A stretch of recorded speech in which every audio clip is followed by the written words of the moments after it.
At a time when the world is discussing the impact of tariffs and retaliatory tariffs, India and the United Kingdom have resumed talks for a potential free trade agreement after a gap of nearly a year. The announcement was made by India's Commerce and Industry Minister Piyush Goyal, along with his British counterpart, UK Secretary of State for Business and Trade, Jonathan Reynolds, in New Delhi.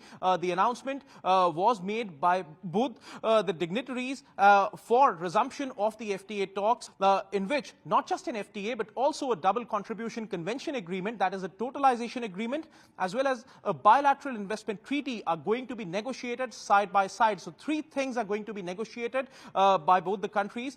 India, around 2 years back, had requested the United Kingdom to consider a social security agreement between both the countries. Also, business mobility would be discussed as an issue as part of the FTA talks, but immigration is not on the table for discussions like any other trade agreement. That is something which was clarified by both the sides as part of the briefing. India's Commerce Minister also indicated that an FTA will boost jobs in both the countries, even as he pointed out that around 500,000 jobs have been created in the UK due to Indian investments, and jobs will continue to be created as both the countries proceed with FTA negotiations. The negotiations were launched on the 13th of January 2022, and 13 rounds of negotiations had been completed by the end of 2023. The talks on the 14th round were underway when the negotiations were paused in March 2024 as both the sides had gone into elections. Now, both sides have witnessed the formation of new governments, and the bilateral trade between India and the UK was recorded at $21.34 billion in FY 23-24.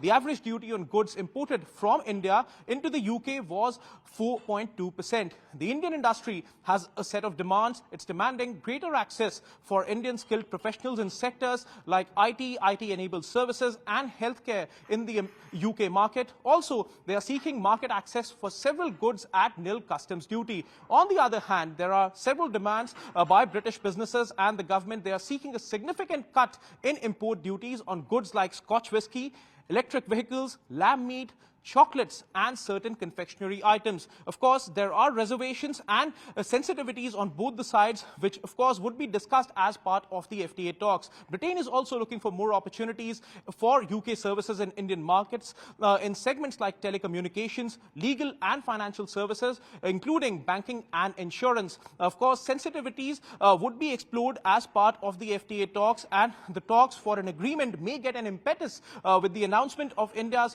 finance minister who had proposed to raise the foreign investment limit to 100% in the insurance sector as part of new generation financial sector reforms. So both the sides, of course, are going to proceed with negotiations on the FTA, in which there are 26 chapters in the agreement, which includes goods, services, investments and intellectual property rights. 21 of these 26 chapters have already been finalized. It remains to be seen what is going to be the timeline of the talks, though no deadline has been specified so far, but both the sides are confident of reaching an early agreement which would be mutually beneficial for both the sides.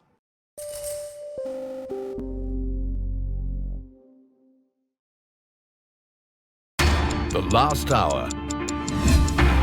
Anything can happen between the bells. But what happens during the last hour is what matters the most. The biggest market swings. A close-up look at what's driving them and how the investors are reacting. Watch the most seasoned market mavens guide you through the most important hour of the trading day. NSE Closing Bell. At these times, only on CNBC-TV18 and CNBC-TV18.com. Hey, thank you for watching this on CNBC-TV18. Hope you liked it. For more such interesting news and updates, follow CNBC-TV18 on all the social media platforms.